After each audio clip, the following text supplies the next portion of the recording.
그것마저 알려주면 다른 곳에서는 조사하지 않는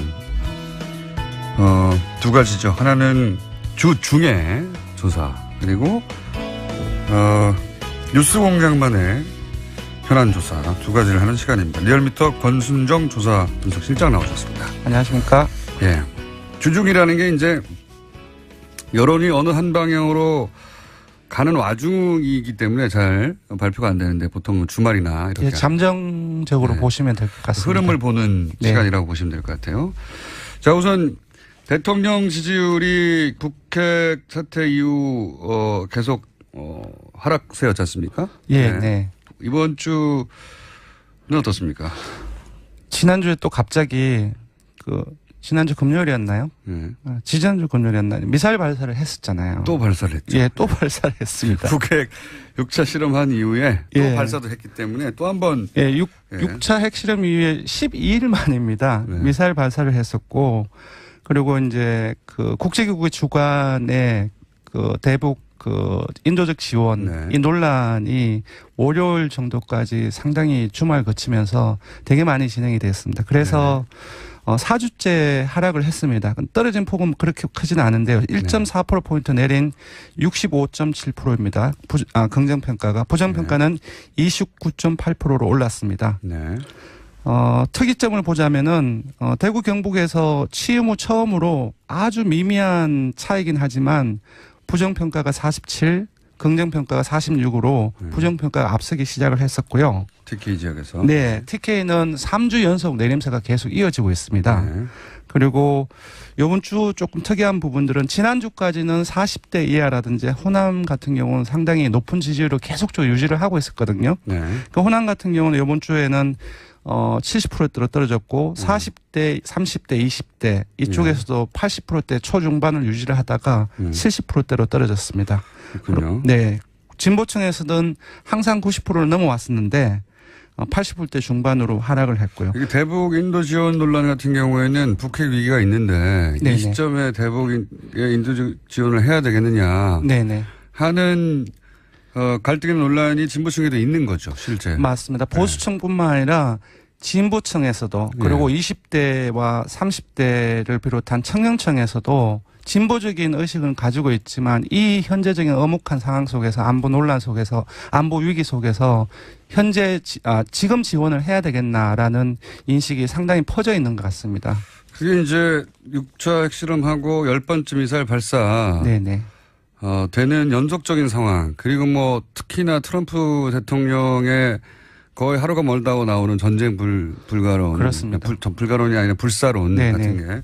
그게 거의 한 달 이어졌거든요. 한 달. 네. 한 달 이어졌고 거기와 함께 국내에서 야당의 공세가 상당히 강력하게 지속이 되었습니다. 야당의 공세는 항상 있는 건데 야당의 공세 플러스 그리고 트럼프 대통령의 어떤 그런 강성 발언을 실시간으로 중계하는 게 항상 포탈의 메인에.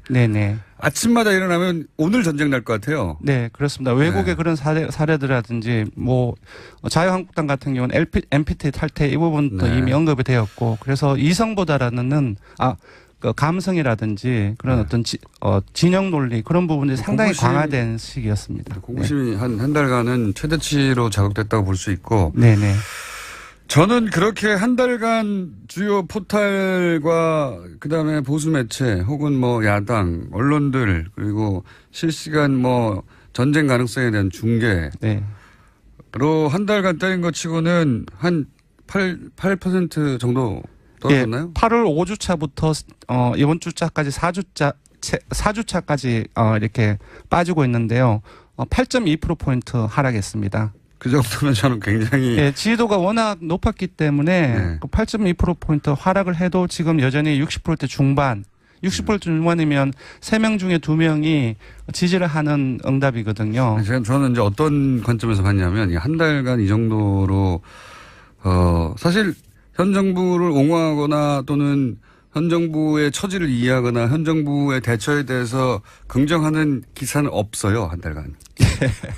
그렇게 보자면 한 달간 때려서 이 정도면 전 굉장히 탄탄하다고 생각이 듭니다. 여전히 예, 지지층의 견고함이. 그렇습니다. 예. 그 대구 경북이라든지 그리고 보수층을 제외하고는 여전히 모든 연령층, 모든 지역 이렇게 진보 그리고 중도 그리고 그 이념성에서 잘 모르겠다고 응답하는 사람들까지 모두 긍정표가 크게 높거나 우세한 상황이기 때문에 여전히 이제 상당히 그 지지 기반은 굳건하다고 볼 수 있고요. 그 4주째 지금 빠지고 있지만 제가 보기에는 조정기가 네. 조정기 마지막 끝이 아닌가. 왜냐하면 이번 주 좀 특이한 부분을 보면 오히려 그 5, 60대라든지 그 충청권 보수적인 성향이죠. 이쪽에서도 올랐거든요. 그런 것들을 봤을 때 조정기가 왔네요. 예, 조정기의 마지막 끝이 아닌가. 조금 앞으로 한 달간 또 이렇게 그 긴장 수위를 높일 방법은 없거든요. 네. 뭐 또 똑같이 미사일 또 둔해져요, 사람이. 예, 미사일 발사라든지 또 핵실험이 일어난다고 한다면은 좀 별 문제겠지만 이제 향후 이제 정기국회가 있기 때문에 국내 이슈로 돌아오면은 아마 지금으로부터는 소폭 이제 이후에는 그 회복세를 보이지 않을까 그렇게 예상을 합니다. 자, 정당은 어떻습니까?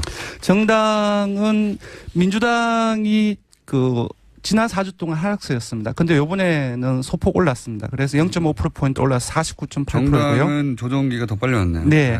한국당은 지난주에 목요일에 21% 일간 집계에서 그까지까지 올랐는데 이번 주중 집계로는 17%를 기록해서 1.4%포인트 빠졌고요. 반면 남경필 지사 아들 악재가 많이 터졌었는데 되게 많이 그 바른정당 측에서는 오류를 했을 텐데 오히려 1.3%포인트 상당폭입니다. 지지율이 낮기 때문에 6.3%로 올랐고요. 당한다고 생각하는 거겠죠. 네. 국민의당 같은 경우는 안 대표가 상당히 대정부 공세를 지속적으로 강화를 하고 있는데요. 0.2%포인트 상승을 해서 6.0%입니다. 사실 이번 주에 김명수 대법관 국회 인준의 주라고 해도 그 과언이 아닌데요. 스포트라이트를 상당히 많이 받았습니다. 그래서. 근데 이제 국민의당은 안철수 대표가 움직이는 정도 대단히 적극적으로 거의 모든 언론과 그렇습니다. 인터뷰를 공세적으로 하고 있는데 그리고 상당히 많이 노출되고 있습니다. 언론에. 네. 그런 비하면 지지율이 안 움직이네요. 예. 네, 생각보다는 많이 오르지는 않은 거죠, 사실. 네. 0.2%면 네.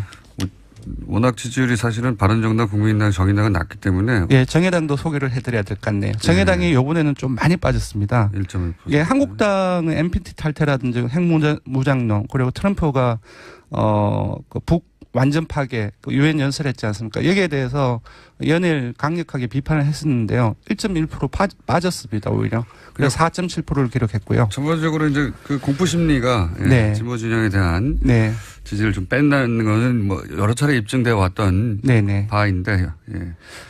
자, 정당은 이렇고요. 큰 차이는 없습니다, 사실. 네, 큰 차이는 없습니다. 네. 추세가 어떠한가 하는 건데. 네네. 민주당은 이제 꺾어지다가 다시 올라가는 추세고. 네, 한국당의 지지층이 일부 빠져서 바른정당으로 지금 가고 있는 상황이고요. 예, 당한다는 인식인 것 같고. 네. 국민의당은 거의 변화가 없고 정의당이 이 안보 국면에서 좀 지지율이 빠졌다. 네, 진보층하고 20대를 중심으로서 빠졌기 때문에 제가 보기에는 대통령과 마찬가지로 그 인도 지원 논란 이 부분에 대해서도 지원하는 어떤 입장을 발표를 했었죠.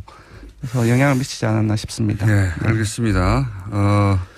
현안주사 시간이 너무 많이 갔네요. 현안주사 공수처 이 설치에 대한 찬반입니다. 일단 결과는 찬성이 매우 높습니다. 10명 중 7명에 이르는 68.7%가 찬성을 했고요. 반대는 21.5%입니다. 그래서 찬성이 반대의 3배 이상에 이릅니다. 이거는 뭐 자연스러운 보통 이제 여론조사에서 60% 넘어가면 압도적이라고 하잖아요. 예, 이 공수처 부분은 이제 적폐청산의 상당히 중요한 부분이기 때문에 좀 야당에서도 강력하게 나오고 있는 상황인데 결과를 보면 한국당을 지지층을 제외하고는 모든 지역, 모든 연령, 이념 성향, 정당 지지층, 지지정당마저도 한국당을 제외하고는 그 찬성 여론이 크게 높거나 우세한 상황입니다. 그렇죠. 공수처가 설치돼서 그 조사 대상이 될 사람이 일반 국민들 중에는 아무도 없으니까요. 네, 대통령하고 국회의원, 판사, 검사, 고위공무원 이런 사람들이기 때문에, 네. 근데 자유한국당 신기한 부분은 자유한국당 지지층이라고 해서 네네. 그분들이 다 대통령이고 판사고 검사고 아니지 않습니까? 네. 근데 이제 새 정부 초기까지는 적폐청산이라든지 이전 정부의 문제점들 그런 부분들을 많이 공유를 해서 이러한 부분들에 대해서 자유한국당 지지층도 상당히 이제 찬성하는 입장에서 되게 많았는데 지금은 이제 여야 대립 구도가 상당히 강화되면서 이제 진영 논리로도 상당히 재편되고 있는 상황입니다.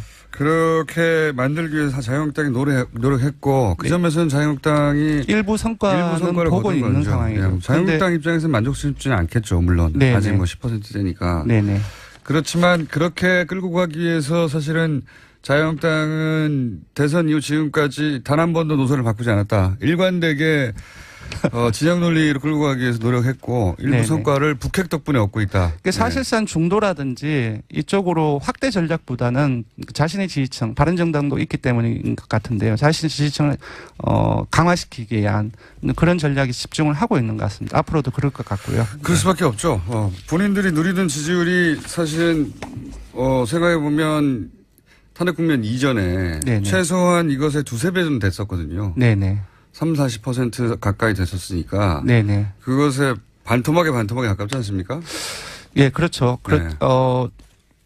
홍준표 대표 24.1%를 얻었지 않습니까? 최소 거기까지는 가야 된다고 생각하는 거죠. 24%에서 30%까지는 갈 수 있는데 30%를 가면은 당연히 지금 50% 전후를 민주당의 지지율이 제가 봐서는 40%대 초반까지 떨어질 수 있으니까 그렇게 되면 해볼만 하다고 생각합니다. 6.13 지방선거가 상당히 이제 경쟁 구도로 들어가는 지방선거가 이제 다음에 있는 가장 큰 선거니까 거기에 포커스를 맞춰서 전략을 짤 수밖에 없고 자유한국당도 그러다 보니까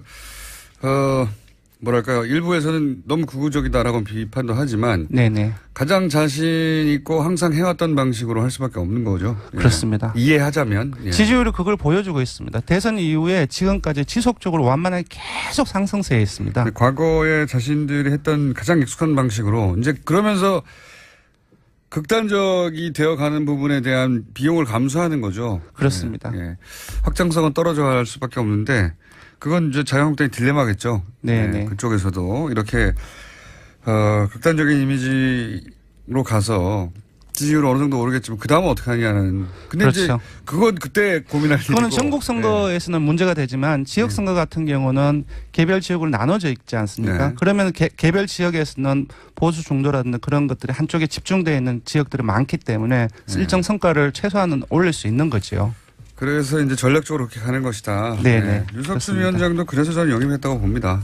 그런 정치적 계산을 분명하게 하고 그런 면에서는 자유한국당이 옳고 그러다의 문제가 아니라 굉장히 영리하게 플레이를 하고 있는 거죠, 지금. 그렇게 볼 수도 있죠. 옳다 그러다의 문제는 전혀 다른.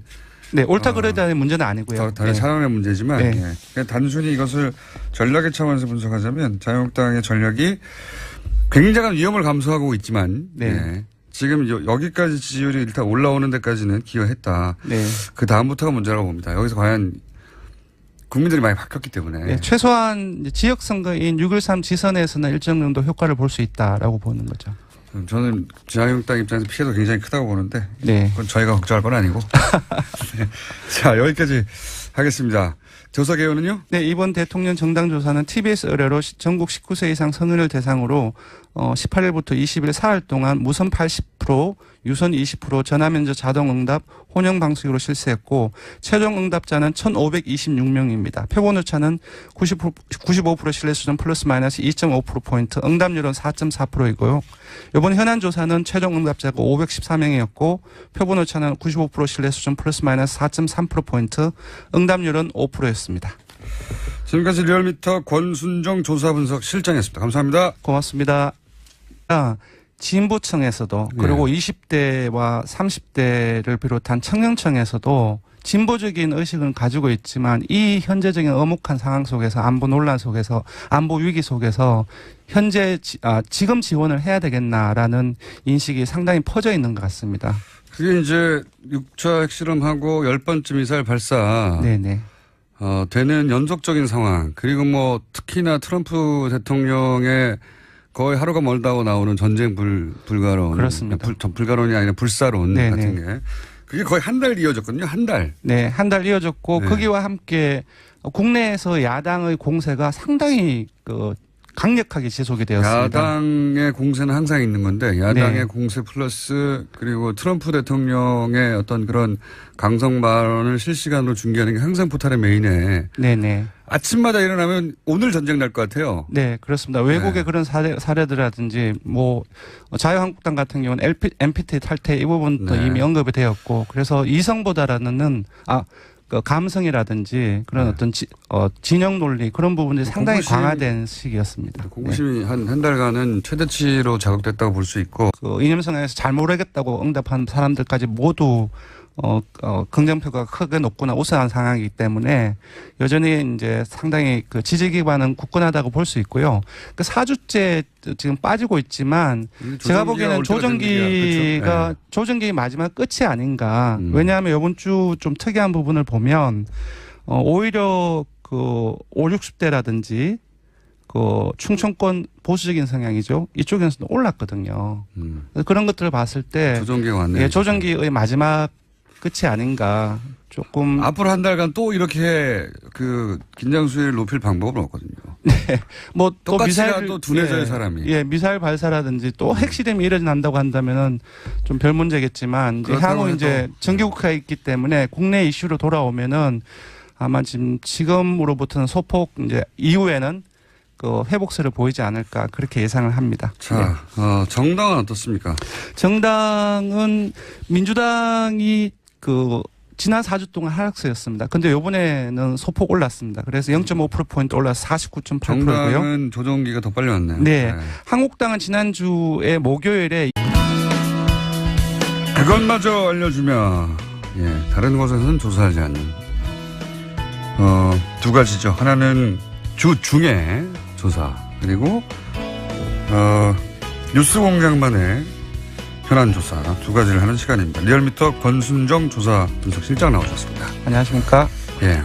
주중이라는 게 이제 여론이 어느 한 방향으로 가는 와중이기 때문에 잘 발표가 안 되는데 보통 주말이나 이렇게 잠정적으로 보시면 될 것 같습니다. 흐름을 보는 시간이라고 보시면 될 것 같아요.